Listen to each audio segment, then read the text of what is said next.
السلام علیکم ناظرین، میں ہوں علی ناصر، دیکھ رہے ہیں آپ پروگرام روپیہ پیسہ۔ اور آج انداز، مزاج اور طبیعت سب میں کچھ تبدیلی سی ہے۔ وجہ یہ تھی کہ کل رات گئے تک سوچتے رہے کہ ملک کے حالات یکسر بدل جائیں گے، دھرنا ہوگا، جینا ہوگا، یا پھر دھرنا ہوگا۔ تو ہوا کچھ ایسا کہ پوری رات صحیح سے نیند بھی نہیں آئی۔ کل ویسے میری پیشگوئی غلط نکلی، بہت کم ایسے ہوتا ہے، ویسے نعوذ باللہ غیب کا علم کسی کے پاس بھی نہیں، ہم تو اپنے مشاہدے سے ہی بات کرتے ہیں۔ مجھ سے تو جس نے بھی پوچھا، میں نے اسے کہا، میں نے کہا شام تک یہ بندہ الیکشن لے کر جائے گا، کیونکہ جو حالات، معاملات لگ بھی رہے تھے، بن بھی رہے تھے، دکھ بھی رہے تھے، اس میں ایسا لگ رہا تھا کہ وزیر اعظم شہباز شریف صاحب شاید ان کی بات ماننے پر مجبور ہو جائیں حالات کو دیکھتے ہوئے۔ لوگوں نے مختلف فیصلوں کی بنیاد پر کہا، لیکن نہ بھی ہوتا کوئی فیصلہ تو تب بھی میں آپ کو بتا دوں کہ اسلام آباد کے اندر داخل ہو جاتے پی ٹی آئی کے کارکنان۔ دیکھیں، بات میں آج معیشت کی کر سکتا تھا، لیکن وہ بالکل ٹینجنٹ ہو جائے گی۔ حالات حاضرہ کے حساب سے چلنا چاہیے، کہیں نہ کہیں اس کا رشتہ جوڑ دوں گا۔ لیکن جو حالات بنتے دکھائی دے رہے تھے، جو انتشار تھا، دیکھیں پورے پاکستان کے اندر پی ٹی آئی کی کارکنان کی کارکردگی اتنی اچھی نہیں رہی۔ ان کی زیادہ تر کارکردگی عامر لیاقت جیسی رہی، یعنی کرنا کچھ بھی نہیں، دیر تک جگاتے رہنا۔ لیکن یہ کہ کراچی میں جو پی ٹی آئی کے کارکنان تھے، انہوں نے کچھ، جسے آپ کہیں کہ کرٹیکل میس گیدر کر لیا تھا اپنے گرد۔ جو لوگ پاکستان، کیونکہ پروگرام ہمارا اور چینل اب تک پورے پاکستان میں دیکھا جاتا ہے، ہم کراچی سینٹرک تو نہیں ہو سکتے، تو میں ان کو بتا دوں کہ نمائش جو ہے جس جگہ کے اوپر یہ معاملہ پیش آ رہا تھا، اور پاکستان کا تجارتی اور صنعتی مرکز کیپٹل کراچی ہے، یہ اس کے وسط میں قائم ہے نمائش۔ پہلے یہ شہر کا بالکل بیچوں بیچ ہوتا تھا، پوش علاقے بھی اس کے آس پاس ہی تھے، لیکن اب جو ہے وہ شہر کے ڈائنامکس چینج ہو گئے ہیں، اس لیے اب جسے آپ کہہ سکتے ہیں کہ شہر کے مختلف علاقے ہیں، ان کی امپورٹنس بڑھ گئی ہے۔ لیکن نمائش پھر بھی اس وجہ سے اس کو کہا جا سکتا ہے کہ بڑی سینٹرل لوکیشن ہے، کیونکہ پاپولیشن اس کے گرد بہت ہے۔ زیادہ تر لوگ چونکہ پاکستان اور کراچی کے اندر بھی لا علم میں بیسیکلی لائنز ایریا اس کے ساتھ لگتا ہے، جو کہ بہت ہی زیادہ گنجان آباد علاقہ ہے، ایک طرف وہ لگتا ہے، اور دوسری طرف اگر آپ دیکھیں تو پھر صدر کا علاقہ ہے، پھر مطلب گارڈن کا علاقہ ہے، یعنی کافی یہ اس جگہ۔ لیکن کارکنان پورے کراچی سے آئے تھے، کافی رش انہوں نے لگایا، پھر تھوڑی یادیں بھی تازہ کی ماضی کی۔ وہ تو بس بھی جلانا چاہ رہے تھے، پھر ان کو یاد آیا یہ تو ہمارے اپنے کارکنوں کی بسیں، ان کو نہیں جلانا، انہوں نے پھر پولیس کی وین جلا دی۔ اب انہوں نے جلائی، وہ کہتے نہیں ہم نے نہیں جلائی، کسی اور نے جلائی، خیر سو آن سو فورتھ۔ ایشو کچھ اس طرح ہوا کہ بہت سارے لوگ پریشان ہیں، اور خاص طور پہ پی ٹی آئی کے کارکنان اور بہت سارے رکن جو ہیں وہ پریشان ہیں کہ جی یہ کیا ہوا، ہمارے ساتھ زیادتی ہو گئی، ہم نکلے، ہمیں الیکشن لے کر آنا تھا، اور وغیرہ وغیرہ باتیں کی گئیں کہ جی یو ٹرن ہو گیا، فلاں ہو گیا۔ میرے خیال سے وزیر اعظم، سابق وزیر اعظم عمران خان صاحب نے جو فیصلہ کیا بالکل ٹھیک کیا۔ اس کی وجہ یہ ہے کہ تصادم کی سیاست کا متحمل یہ ملک ہو نہیں سکتا۔ مزید اور انتشار دیکھیں، جو لوگ گھر پہ بیٹھے تھے ٹی وی پہ، وہ تو خوش ہو رہے تھے، یار ایک دو بندے مر جائیں اچھا ہے، ذرا انجوائے ہو جائے گا، ذرا رات کو مزہ آئے گا، تھوڑا ان کو لگ رہا تھا کہ یہ کوئی سوپ اوپرا یا کوئی ڈرامہ چل رہا ہے۔ بھائی یہ ڈرامہ نہیں ہے، یہ حقیقی سیاسی کارکنان ہیں، اور تصادم جب بھی ہوگا، انتشار جب بھی ہوگا، ملک کے حالات بگڑیں گے۔ میرے خیال سے تو یہ بڑا ایک صحیح فیصلہ کیا سابق وزیر اعظم عمران خان صاحب نے کہ بھئی 6 دن کی مہلت بھی دے دی، پاور شو بھی کر دیا، اور اپنا کام بھی، میرے خیال سے کوئی ڈیل تو میں نہیں کہہ سکتا، لیکن کوئی مذاکرات کے ذریعے کوئی نہ کوئی مسئلہ حل ضرور کیا ہوگا۔ میرا ایسا خیال ہے کہ 6 دن بعد کوئی اچھی چیز سامنے آئے گی، ایسی بات نہیں، ڈپریس ہونے کی ضرورت نہیں۔ اچھا دوسرا یہ کہ میڈیا کے اندر 2-3 پہلو آ گئے، جی بندے تو نکلے ہی نہیں۔ بندے اگر نہیں نکلے تو میری صلاح آپ مان لیتے نا، میرا مشورہ مان لیتے، آپ کو کریک ڈاؤن کرنے کی ضرورت ہی نہیں تھی۔ یار میں یہاں بنٹے کنچے نہیں کھیلتا بھائی, میرا بزنس کا شو ہے, آبجیکٹو بات کرتا ہوں. 47 ڈگری سینٹی گریڈ کے اندر سر کوئی فیملی اور بچوں کے ساتھ نہیں آتا. جو لوگ آئے ان میں جوش و جذبہ تھا وہ آ گئے, باقی زیادہ تر لوگ گھر پہ بیٹھ کے ٹی وی دیکھتے ہیں. اب میں دیکھ رہا تھا, میں بڑی رسپیکٹ کرتا ہوں مریم صاحبہ کی بھی, اور مریم صاحبہ جو بات کہہ رہی تھیں ان کی بات کو ہم تسلیم کر لیتے ہیں کہ جی لوگ کم آئے, ٹھیک ہے. تو اس کے معنی یہ ہیں کہ رانا ثناء اللہ صاحب کو کریک ڈاؤن نہیں کرنا چاہیے تھا. یہ کریک ڈاؤن کی وجہ سے مزید لوگ نکل آئے, ورنہ جب گرمی زیادہ ہوتی ہے لوگ نہیں نکلتے. یہ دیکھو یہ سیاست ہے, اسی لیے زیادہ تر جو سیاسی کاروائیاں ہوتی ہیں یہ اکتوبر نومبر یا پھر فروری مارچ میں رکھی جاتی ہیں پاکستان میں. اس کی وجہ یہ ہے کہ موسم ہوتا ہے اچھا, لوگ نکلتے ہیں باہر.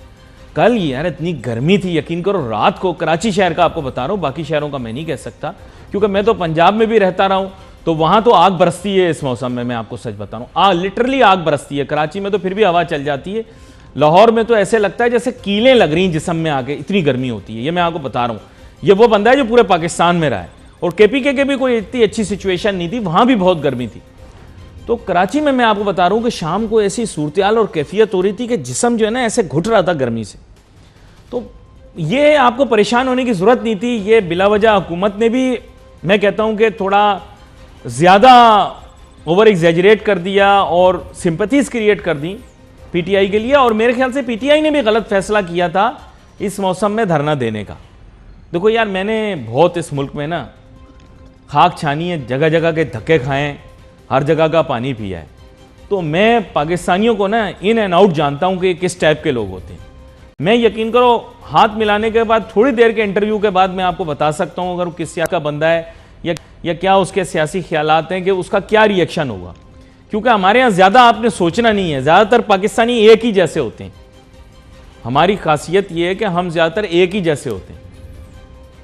تو خیر اس میں کوئی اتنی پریشان ہونے والی بات نہیں تھی. I don't know, as a fellow Lahorite, کیونکہ میں کراچی آئٹ بھی ہوں اور لاہوری بھی ہوں, تو ڈاکٹر سلمان شاہ صاحب بھی مجھے جوائن کر چکے ہیں, ان کو سلام کر لیتا ہوں, پھر ویلکم کر کے ایک چھوٹی سی بریک لے لیتا ہوں. ویلکم کرتا ہوں سر آپ کو شو میں.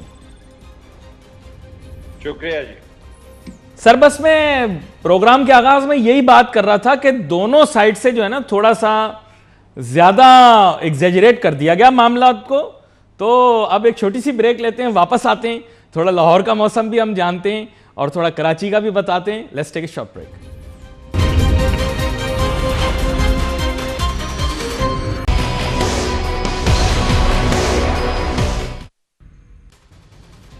ناظرین welcome back after the break. Doctor Salman Shah صاحب ہمارے ساتھ موجود ہیں بذریعہ telephone line Skype. Welcome کرتا ہوں سر آپ کو شو میں. شکریہ جی. ڈاکٹر سلمان شاہ صاحب, بہت سارے لوگ تنقید کر رہے ہیں لیکن میرے خیال سے it was a balanced decision by the former prime minister Imran Khan to have called off the sit in keeping in view the sensitive situation of the country. And if the issue is resolved peacefully in 6 days, I think it is a better option both for the economy and the country. What would you like to say about it? بالکل, I think یہ exactly on the dot ہے, کیونکہ دیکھیں اس وقت ہمارے ملک میں politics کے علاوہ بہت سے مسئلے ہیں, پرٹیکولرلی اکنامک مسئلے ہیں, اور انٹرنیشنل انوائرمنٹ قسم کی اس وقت ہوئی ہے جس میں بہت زبردست انرجی کرائسس چل رہا ہے, فوڈ کموڈٹی کے کرائسس چل رہے ہیں, اور ڈومیسٹکلی ہماری سیاست جو ہے وہ بڑی پیک پہ پہنچی ہوئی ہے in terms of politics and not focusing on the economy. اب آپ دیکھ رہے ہیں کہ مفتاح اسماعیل ایک ٹیکنوکریٹ ہے, لیکن 2 میٹنگز اس کی ہوئی ہیں آئی ایم ایف کے ساتھ, اور وہ مجھے پتہ ہے کہ وہ کرنا چاہتا ہے, آئی ایم ایف کے ساتھ پروگرام کرنا چاہتا ہے, لیکن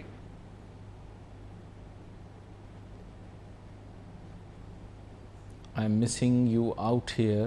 I've lost your audio for a short while.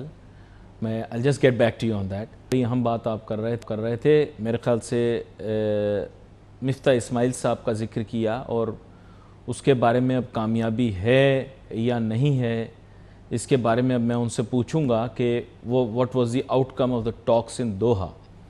دیکھیں ناظرین, آپ اپنی جو بھی رائے قائم کریں اور لوگ مجھے عموماً کہتے ہیں کہ جی pro P T I, anti P T I, یہ وہ. میں ان کو بولتا ہوں یار یہ کوئی چیز نہیں ہوتی، pro P T I, anti P T I, pro P M L N, anti P M L N, pro Peoples Party, anti Peoples Party, یہ کوئی چیز نہیں ہوتی. There is right and then there is wrong. کچھ چیزیں صحیح ہوتی ہیں اور کوئی چیزیں غلط ہوتی ہیں. خیر any way, doctor Salman Shah صاحب ہیز جوائنڈ اس اگین. آپ بتا رہے تھے سر کہ مفتاح اسماعیل صاحب کرنا چاہ رہے ہیں آئی ایم ایف کے ساتھ پروگرام، اس کے آگے آپ بتائیے. لیکن وہ سیاست رستے میں آ رہی ہے نا. ایک تو انہوں نے ڈیسیژنز لینی ہے، ایک 13 پارٹی کولیشن ہے جس میں ہر ممبر جو ہے اس کی ڈفرنٹ ویو پوائنٹ ہے. سیکنڈلی ایک فائنانس منسٹر لندن میں بھی بیٹھے ہیں، وہاں پہ ایک فارمر پرائم منسٹر بھی بیٹھے ہیں، ان کا ان پٹ جو ہے وہ بڑا کلیدی ہے. تو یہاں پہ لوکل اگر آپ دیکھیں تو وہ بھی آپ شہباز شریف صاحب کا مقصد ہے کہ ان کے الیکشنز میں کسی قسم کا کوئی پرابلم نہ ہو، ایشو نہ ہو، اور وہ بوجھ اٹھانا نہیں چاہتے ریفارمز کا. سو آئی تھنک کہ یہ ایک بڑی عجیب سی کارنر میں پاکستان پھنسا ہوا ہے کہ یہاں پہ تو آپ کو بہت سخت فیصلے لینے کی ضرورت ہے، اور حکومت بہت زور ہے، اور سیاست پیک پہ ہے، انٹرنیشنل انوائرمنٹ ٹھیک نہیں ہے. تو یہ ساری چیزیں جو ہیں یہ مل کے ایک پرفیکٹ قسم کا سٹارم سا بن رہا ہے، پرفیکٹ کرائسس بن رہا ہے. اچھا نہیں، تو آئی تھنک اس کو توڑنے کے لیے بڑا ضروری تھا. Talking a politically but rationally, میں آپ کو یہ بتانا چاہوں گا کہ generally there is a consensus between Nawaz Sharif صاحب and his daughter Maryam Nawaz Sharif that they should now let go, they should call new fresh elections, because they would not like to take the difficult decisions that are required to get back into the IMF program and put Pakistan on track to succeed in future IMF negotiations. وہ یہ tough decisions ابھی لینا نہیں چاہ رہے کیونکہ وہ فیل کرتے ہیں that may be politically incorrect اور ان کے پولیٹیکل ووٹ بینک کو ڈینٹ پڑے گا. یہ میں صرف اکانومی کے ساتھ اس کو جوڑ کے بتا رہا ہوں. But there is a general consensus between Nawaz Sharif Saab and his daughter and perhaps even Ishaq Dar, جو ابھی کرنٹ جو sitting prime minister ہیں, maybe he just wants a little bit of time کہ چلو ہم try کرتے ہیں, maybe we can do something about it. Who do you think کس کا who would succeed at the end of the day? جی دیکھیں بات یہ ہے کہ آپ نے مشکل فیصلے کرنے ہیں، اس کے بغیر گزارا نہیں ہے. اور کیا ہیں وہ مشکل فیصلے؟ ایک تو آئی ایم ایف نے سیدھا سیدھا آپ کو بتا دیا ہے کہ جی آپ نے یہ جو پیٹرولیم کی پرائسز اور بجلی کی پرائسز یہ آپ نے فل ریکور کرنی ہے، فل کاسٹ پلس فل ٹیکسز. سو یہ جب آپ کرنے جائیں گے تو ظاہر ہے کہ ایک انفلیشنری امپیکٹ بھی اس کا آئے گا، لیکن اس کے دوسرے جو امپلیکیشنز ہیں کہ آپ کی اکانومی میں ایک سٹیبلٹی آئے گی، یا ڈالر کی جو اڑان ہے وہ تھوڑی سی کم ہوگی. امپورٹ بل، کیونکہ اس وقت ہمارا جو امپورٹ بل ہے وہ totally driven by the energy imports, کیونکہ انفارچونیٹلی آپ کو بھی پتہ ہے کہ ہم نے اس ملک کا انرجی سیکٹر جو ہے اس کو امپورٹڈ سیکٹر میں کنورٹ کر دیا ہے. ایک زمانہ تھا جب ہمیں بجلی ہائیڈل ملتی تھی، تقریباً بائی پروڈکٹ تھا، ڈیموں کا مفت بجلی ہوتی تھی، بڑی تیزی سے ترقی ہوئی، لیکن کنسنسس ٹوٹ گیا ہمارے ملک میں کہ ڈیم نہیں بنانے. اس کے بعد پھر ایک تھرمل پاور کی لابی بن گئی کہ تھرمل جو ہے یہ ہے فیوچر. اس میں ورلڈ بینک نے بھی جمپ لگائی اور دوسرے زرداری صاحب کی حکومت نے بھی اس کو بڑا آگے پروموٹ کیا، پھر پی ایم ایل این نے بھی کیا، ساروں نے اس کو کیا کہ جی اب تو تھرمل میں فیوچر ہے. اور تھرمل انفارچونیٹلی ہم نے تھر کول پہ نہیں کیا، ہم نے امپورٹڈ کول پہ کر لیا، ہم نے امپورٹڈ گیس پہ کر لیا، ہمارا امپورٹڈ آئل ہے. اب ہمارا کرنٹ اکاؤنٹ ڈیفیسٹ سارے کا سارا تو 17-18 بلین ڈالر تو ہماری انرجی امپورٹس آ جاتی ہیں. تو اب انرجی کو اگر آپ پوری قیمت اس کی ریکور نہیں کریں گے اور اس کے اوپر جو ٹیکسز وغیرہ ہیں جو آپ نے اپنے فسکل ڈیفیسٹ میں کور کرنے تھے وہ بھی نہیں آپ کریں گے، تو پھر تو آپ کی اکانومی ڈی اسٹیبلائز ہوگی. پھر تو آپ کی اسٹیبلٹی ختم ہوگی. نہیں, آن اے لائٹر نوٹ جیسے آپ نے کہا کہ Pakistan issue is with energy imports, but I want to ask you a question on a lighter note. دیکھیں, Quaid Azam was a dog lover, Musharraf was also a dog lover, Imran Khan صاحب is also a dog lover, but why do we always hate dog food? مطلب the only thing on the agenda of all the bureaucrats in Islamabad who only sit in Koisar market and have cups of coffee on coffee shops and go in that market and buy chocolates, these stupid people, their vision finishes if they only think about dog food and women's makeup. مجھے یہ سمجھ میں نہیں آتا سر کہ we have to control this mega energy import issue and we want to handle it by stopping dog food and women's make up. میں آپ سے یہ جاننا چاہتا ہوں سر کہ وائی ڈونٹ یو, آپ جا کے ان کو پڑھاتے کیوں نہیں ہیں تھوڑا سا؟ جی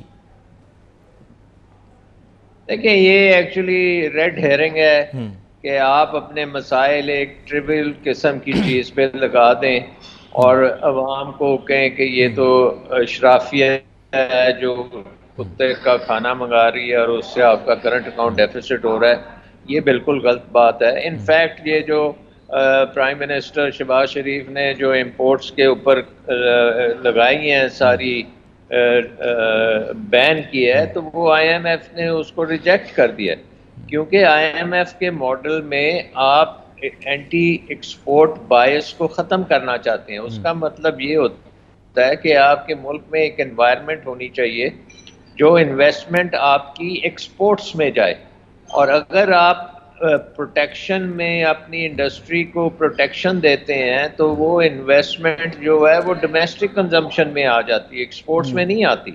اور ہمارا مسئلہ ایکسپورٹس ہے, ہمارا مسئلہ یہ ہے کہ ہمارے پاس ڈالرز نہیں ہیں. اینڈ دوسرا چیز یہ ہے کہ گلوبل مارکیٹس جو ہیں وہ ظاہر ہے پاکستانی مارکیٹس سے بہت بڑی ہیں. اب کوریا جو ہے, کوریا ہے, جاپان ہے, آپ ملیشیا کو دیکھ لیں, تھائی لینڈ کو دیکھ لیں, ان کی ایکسپورٹس جو ہیں وہ ان کی اپنی اکانومی سے بڑی ایکسپورٹس ہیں, کیونکہ ان کی اپنی ڈومیسٹک مارکیٹس چھوٹی ہیں, دنیا کی مارکیٹس بڑی ہیں, اور ہمیں دنیا کی مارکیٹس چاہیے. تو ہمارا نظام جو ہے اس کو ہم نے نی جرک طریقے سے نہیں چلانا. یہ جو ہوتا ہے نا کہ ایک دن آپ کہتے ہیں اچھا جی آج ہم نے یہ چیز بین کر دی اور عوام کو بہت فائدہ ہوگا, وہ ایکچولی عوام کو بہت نقصان ہوتا ہے اس چیز کا. سو آئی ایم ایف نے بھی اس چیز کا نوٹس لیا ہے. انہوں نے کہا ہے کہ جی آپ یہ ایڈ ہاک قسم کی اسٹریٹجیز بناتے رہتے ہیں, نہ اس میں کوئی اکنامک تھنکنگ ہوتی ہے نہ کوئی اسٹریٹجی ہوتی ہے, وہ موقع محال دیکھ کے آپ. I was just thinking in my mind, میں نے ابھی یہ پڑھا, کچھ آرٹیکلز بھی پڑھے, شاید آپ نے بھی اخبار میں پڑھے ہوں. مطلب ایک بہت معروف اخبار کے اندر ایک صاحب ایک کالم لکھتے ہیں کہ we can save $6 billion by stopping the import of Swiss chocolates and cheese. And I was thinking in my mind کہ اگر ہم اتنی بڑی مارکیٹ ہیں سوئس چاکلیٹ اور چیز کے لیے, تو یورپین یونین کو تو ہمیں جناب پتہ نہیں کس طرح سے ٹریٹ کرنا چاہیے. مطلب سر جتنی یہ پروڈکٹس ہیں ان کو میں نے اسٹڈی کیا ابھی جو وچ آر انڈر اسکروٹنی, صرف 2 ایسی ہیں جن کو کٹیل کرنا چاہیے. ایک آٹوموبائلز ہے اور دوسرا موبائل فونز ہے. باقی جتنی چیزیں ہیں they are very very minuscule in the overall import bill. Do you agree or dish agree? جی بالکل, ایبسولوٹلی. پتہ نہیں کس بیوروکریٹ نے یہ ڈیٹا کلیکٹ کر کے پرائم منسٹر کے سامنے رکھ دی ہے اور ان سے غلط ڈیسیجن لے لی ہے. یہ ساری ٹریڈ کو ڈسرپٹ کرے گا, آپ کی مارکیٹس کو ڈسرپٹ کرے گا, آپ کی ان امپلائمنٹ زیادہ ہوگی, آپ کی انفلیشن زیادہ ہوگی, اور آپ کی افراتفری پڑ جائے گی. ایک عجیب سا ماحول کریٹ ہوگا. دیکھیں یہ $6 بلین میں ایسی چیزیں ہیں جو آپ کے لیے کریٹیکل ہیں. بالکل.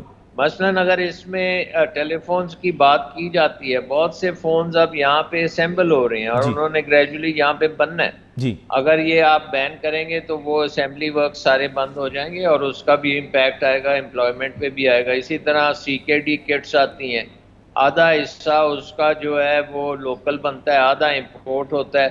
تو آپ اس طرح کے اکراس دا بورڈ چیزیں کریں گے تو یہ اور کہیں گے کہ 6 بلین بچے گا, یہ ½ بلین بھی نہیں بچنا, اور آپ کی اکانومی جو ہے وہ ٹوٹلی ڈسرپٹ ہوگی. ایک پینک پھیلے گا آپ کو سیدھا سیدھا کرنے کی بات ہے کہ آئی ایم ایف کے ساتھ آپ پروگرام کو سیٹ کریں، جو بھی شرائط ہیں وہ آپ نے لینی ہے، اس کے بعد آپ نے اپنی ریفارمز کرنی ہے، جس میں سب سے امپورٹنٹ چیز ہے وہ ڈیٹ ریسٹرکچرنگ کرنی ہے کہ آپ کا ایکسٹرنل ڈیٹ جو ہے وہ مینیجبل ہو جائے، اس کی میچورٹی لمبے مدت کے لیے ہو اور اس کا جو سڈن کرائسس بنتا ہے وہ نہ ہو۔ اس کے بعد آپ نے اپنے بجلی کے نظام کو بالکل درست کرنا ہے کہ یہ امپورٹ ڈپینڈنٹ نہ ہو، اس میں تمام چیزیں جو ہیں ان کو آپ درست کریں اور آپ انڈیجنس سولر پہ جائیں، ہائیڈل پہ جائیں، تھر کول پہ جائیں، ادھر جائیں، اور بہت بڑی اپرچونٹی ہے نہیں، اس لیکن میں۔ اوور دیئر تو تیسرا آئی وڈ کام آپ نے یہ definitely give credit to the Prime Minister Sharif that he has emphasized and made it for official کہ اب سولر جو اکوپمنٹ ہے میرے خیال سے، یا سولر کی جو اسپیسیفک اکوپمنٹ ہے اس پر جو سیلز ٹیکس ہے وہ اب ایگزیمپٹ ہے، جو میں نے انڈرسٹینڈ کیا out of what I have heard. تو یہ تو ایک ڈیفینیٹلی ایک اچھا سٹیپ ہے، سٹیپ فارورڈ۔ چھوٹی سی بریک لیتے ہیں، واپس آتے اپنی گفتگو جاری رکھتے ہیں۔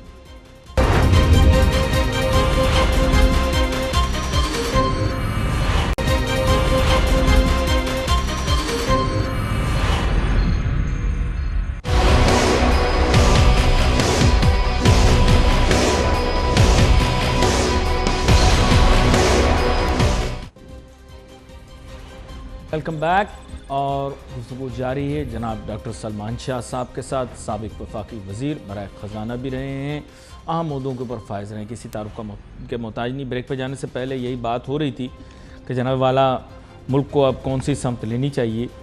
اب ایشو کچھ اس طرح کا ہے کہ ڈاکٹر سلمان شاہ صاحب، پولیٹیکل انسٹیبلٹی اتنا زیادہ امپیکٹ کر رہی ہے کہ اب ہماری کیپٹل مارکیٹس جو ہیں ان میں بھی ہم اس کے اثرات مرتب ہوتے دیکھ رہے ہیں۔ افسوس کی بات یہ ہے کہ شاید جس دور میں آپ وزیر خزانہ رہے، تب کیپٹل مارکیٹس نے سب سے بہترین انداز کے اندر پرفارم کیا، پھر اس کے بعد ظاہری بات ہے پولیٹیکل سیٹ اپس چینج ہو گئے، رجیم چینج ہوا، اور اس کے بعد پھر کیپٹل مارکیٹس ٹوک اے بیٹنگ، پھر بھی brought in the Chinese with the expectations things will get better, but things got worse.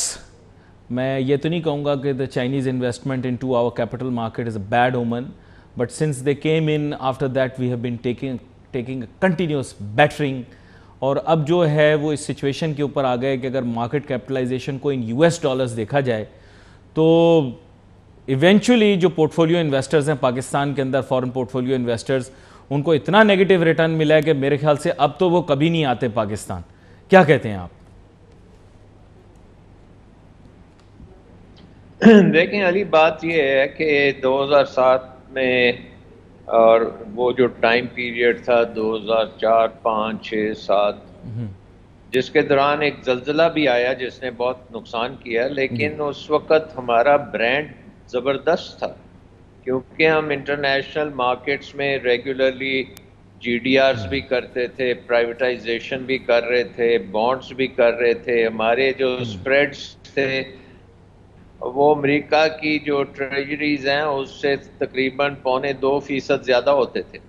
اب آپ دیکھ رہے ہیں کہ وہ سپریڈ جو ہے 8%، بلکہ اب تو تقریباً 22% کے قریب وہ سپریڈ چلے گیا، کیونکہ ہم نے اتنی زیادہ انسرٹنٹی کریٹ کر دی ہے۔ ہم نے جو فوکس ہے اس کو سیاست میں ٹوٹلی ہم نے ڈسٹروائے کر دیا اپنا امیج، گلوبل امیج جو تھا کہ پاکستان کے بانڈز اچھی انویسٹمنٹ ہے، پاکستان کی جی ڈی آرز اچھی چیز ہے، اور ہم نے اپنی کمپنیز کو لسٹ کرایا لندن میں، تو وہ چیزیں ایک فوکس چینج ہو گیا۔ 2007 کے بعد جب حکومت آئی تو ان کا فوکس انٹرنیشنلی بالکل نہیں تھا، ایک سٹاک مارکیٹ کریش بھی کروایا، اس وقت بھی انرجی نے ہمیں نقصان پہنچایا کیونکہ اس وقت بھی ایک انرجی سپر سائیکل چلی تھی، بہت قیمتیں $150 تک پہنچ گئی تھیں، اس کو بھی مینیج نہیں کر پائے اور اسٹاک مارکیٹ کریش بھی ہوا، اور اس کے بعد ہماری تمام پالیسیز اینٹی انویسٹمنٹ رہی ہیں۔